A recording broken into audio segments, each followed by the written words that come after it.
नमस्ते दोस्तों। आपने अक्सर सुना होगा कि फाइनेंस सीखने के लिए आपको मैथ्स आना चाहिए, चार्ट समझने आने चाहिए या कोई बहुत बड़ी डिग्री होनी चाहिए। लेकिन क्या हो अगर मैं आपसे कहूं कि पैसा कमाना और उसे संभालना इंटेलिजेंस का खेल नहीं है, बल्कि बिहेवियर का खेल है। Let me tell you a real story. एक आदमी था, रोनाल्ड रीड।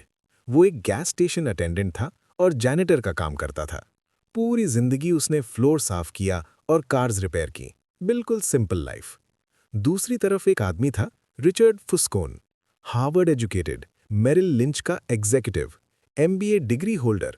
वो इतना सक्सेसफुल था कि उसने 40 अंडर 40 लिस्ट में जगह बनाई थी।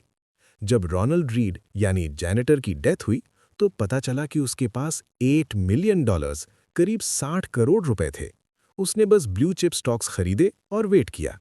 लेकिन जब रिचर्ड फुस्कोन यानी एग्जीक्यूटिव का करियर एंड हुआ, तो वो बैंकरप्ट हो चुका था। 2008 के क्रैश ने उसकी हाई डेट लाइफस्टाइल को डिस्ट्रॉय कर दिया। सोचिए जरा, एक जैनिटर एक हार्वर्ड एमबीए को बीट कर गया। केमिस्ट्री या फिजिक्स में ऐसा नहीं हो सकता। एक साइंटिस्ट कभी एक अनाड़ी से नहीं हार सकता, लेकिन फाइनेंस में ये पॉसिबल है। आज हम बात करेंगे मॉर्गन हाउसल की best selling book the psychology of money के बारे में। हम वो 7-8 सबसे बड़े लेसन्स डिस्कस करेंगे जो आपका मनी माइंडसेट पूरी तरह बदल देंगे। सबसे पहला लेसन जो हाउसल सिखाते हैं, नो वन इज क्रेजी। हम सब पैसों को लेकर अलग अलग डिसीजंस लेते हैं। कभी कभी हमें लगता है कि हमारे पेरेंट्स एफडी में पैसा रखकर गलती कर रहे हैं, या कोई दोस्त क्रिप्टो में पैसा डालकर पागलपन कर रहा है। बट हाउसल कहते हैं कि आपका व्यू आपके पर्सनल एक्सपीरियंस से बनता है। जिन्होंने 1929 का ग्रेट डिप्रेशन देखा या इंडिया में 1991 से पहले की स्कार्सिटी देखी, उनके लिए स्टॉक मार्केट एक फ्रॉड हो सकता है। उनके लिए कैश ही किंग है। लेकिन जो 2010 के बाद बड़ा हुआ, जिसने टेक बूम देखा, उसके लिए 6% एफडी एक जोक है। एक डेटा पॉइंट सुनिए। अगर आप 1970 में पैदा हुए, तो आपने अपने टीनेज ईयर्स में स्टॉक मार्केट को 10 गुना बढ़ते हुए देखा। अगर आप 1950 में पैदा हुए, तो आपने अपने टीनेज ईयर्स में मार्केट को बिल्कुल फ्लैट देखा। तो जब कोई सेफ खेलता है या कोई रिस्की खेलता है, वो पागल नहीं है। वो बस वही कर रहा है जो उसने अपनी हिस्ट्री और एक्सपीरियंस से सीखा है। दूसरों को जज करना बंद करें और समझें कि हर किसी का रिस्क प्रोफाइल उनके पास्ट से जुड़ा है। Lesson number 2 is fascinating. Luck and risk are siblings. किस्मत और रिस्क भाई बहन है। हम अक्सर सक्सेसफुल लोगों को देखकर सोचते हैं कि उन्होंने हार्ड वर्क किया, इसलिए वो अमीर हैं, और जो फेल हुए शायद उन्होंने मेहनत नहीं की। बट रियलिटी थोड़ी अलग है। ऑथर एक बहुत बढ़िया एग्जाम्पल देते हैं बिल गेट्स का। बिल गेट्स दुनिया के सबसे अमीर आदमियों में से एक हैं। नो डाउट वो ब्रिलियंट हैं और हार्ड वर्किंग हैं। लेकिन 1968 में बिल गेट्स जिस स्कूल में थे, लेक साइड स्कूल, वो दुनिया का इकलौता स्कूल था जिसके पास एक कंप्यूटर था। सोचिए, उस वक्त दुनिया में करीब 300 मिलियन हाई स्कूल एज के बच्चे थे। उनमें से कुछ ही अमेरिका में थे, उनमें से कुछ ही सिएटल में थे, और उनमें से सिर्फ एक स्कूल के पास कंप्यूटर था जहां बिल गेट्स पढ़ते थे। अगर बिल गेट्स उस स्पेसिफिक स्कूल में नहीं होते, तो शायद माइक्रोसॉफ्ट कभी बनता ही नहीं। This is luck. लेकिन स्टोरी यहीं खत्म नहीं होती। बिल गेट्स का एक दोस्त था, केंट एवंस। बिल गेट्स कहते हैं कि केंट उनसे भी ज्यादा स्मार्ट था। दोनों ने सोचा था कि वो फ्यूचर में कंपनी बनाएंगे। लेकिन हाई स्कूल पास करने से पहले ही माउंटेनियरिंग एक्सीडेंट में केंट की डेथ हो गई। दुनिया में हाई स्कूल माउंटेनियरिंग एक्सीडेंट्स के चांसेस 1 in a million थे। बिल गेट्स को 1 in a million लक मिला और केंट एवंस को 1 in a million रिस्क मिला। लेसन क्या है? जब आप किसी को बहुत अमीर देखें, तो ये मत सोचिए कि वो सबसे स्मार्ट है, और जब किसी को फेल होते देखें, तो ये मत सोचिए कि वो लेजी है। Focus on patterns, not specific people. अपने सक्सेस में थोड़ी ह्यूमिलिटी रखें और फेलियर में थोड़ी फॉरगिवनेस, क्योंकि लक और रिस्क दोनों आपके कंट्रोल के बाहर हैं। अब आते हैं एक बहुत इंपॉर्टेंट साइकोलॉजिकल ट्रैप पर, नेवर इनफ।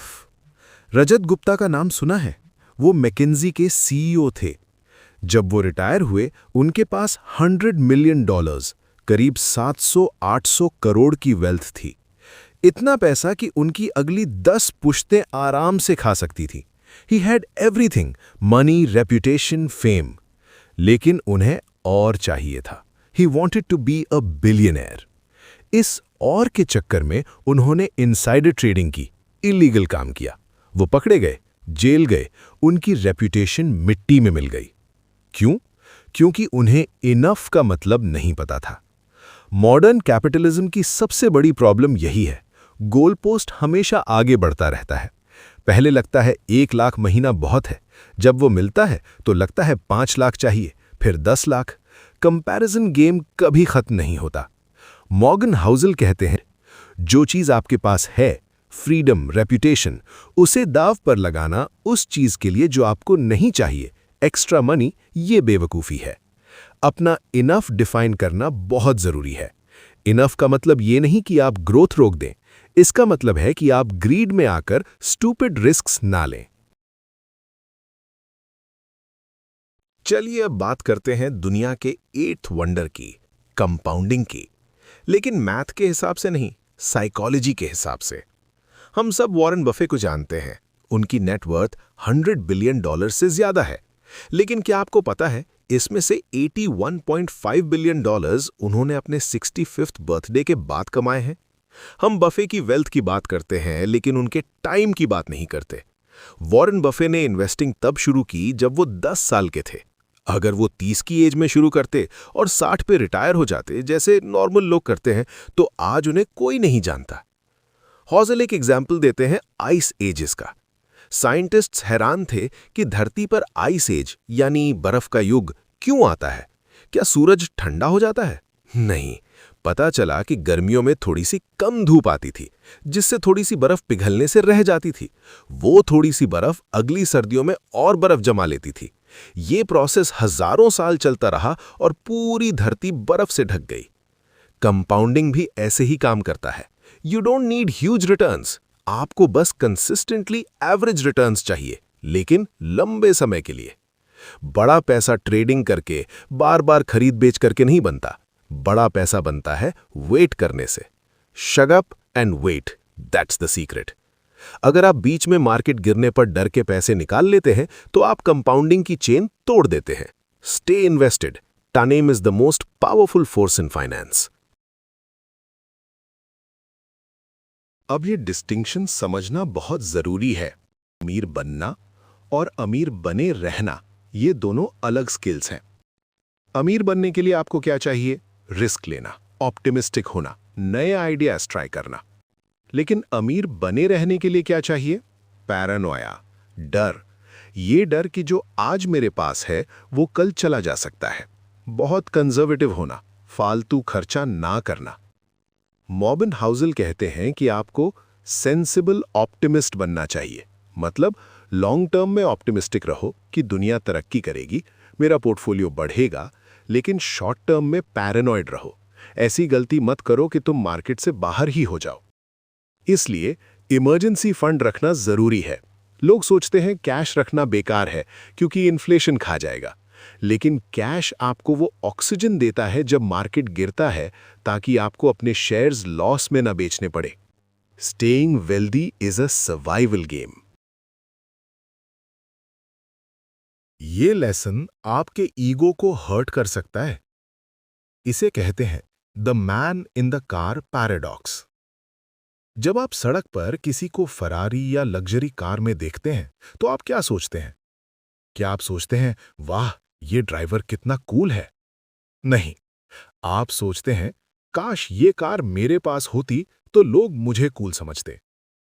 समझ रहे हैं पैराडॉक्स?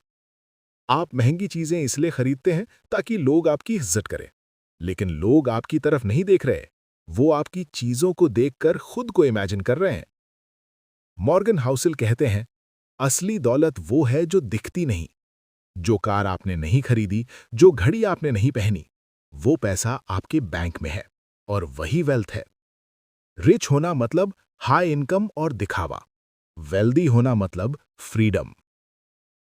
और यही बुक का सबसे बड़ा लेसन है, फ्रीडम। सुबह उठकर ये कह पाना कि आज मैं जो चाहे कर सकता हूं, ये दुनिया की सबसे बड़ी लग्जरी है। महंगी कार आपको ये सुकून नहीं देगी, लेकिन बैंक में पड़ा हुआ फक यू मनी आपको ये सुकून देगा कि आपको किसी टॉक्सिक बॉस की बात सुनने की जरूरत नहीं है। सो चेस वेल्थ यानी फ्रीडम, नॉट जस्ट रिचेज यानी स्टफ। टू कंक्लूड दोस्तों, फाइनेंस में हमें सिखाया जाता है कि हमें हमेशा रैशनल होना चाहिए। एक्सेल शीट जो बोले वही करो। लेकिन हाउजिल कहते हैं, अगर आपका लोन मैथमेटिकल हिसाब से सस्ता है, लेकिन वो लोन आपको रात को सोने नहीं दे रहा, तो उसे चुका दो। भाड़ में गया मैथ। जो चीज आपको चैन की नींद दे, वो सबसे बेस्ट फाइनेंशियल डिसीजन है। Quick recap. 1. Luck and risk. किसी को जज मत करो, पैटर्न्स को समझो। 2. कंपाउंडिंग। लंबे समय तक टिके रहो। 3. इनफ। लालच में आकर वो मत खो दो जो तुम्हारे पास ऑलरेडी है। 4. Wealth versus rich. दिखावे पर खर्चा मत करो, टाइम को खरीदने के लिए पैसे बचाओ। ये बुक सिर्फ पैसों के बारे में नहीं है, ये लाइफ के बारे में है। अगर आपने ये बुक नहीं पढ़ी है तो I highly recommend it. It's a masterpiece. अगर आपको ये समरी काम की लगी तो कमेंट में लिखिए आई चूज फ्रीडम। और कौन सी बुक की समरी आप सुनना चाहेंगे बताएं नीचे। Until next time, keep learning, keep saving, and stay happy. Jai Hind.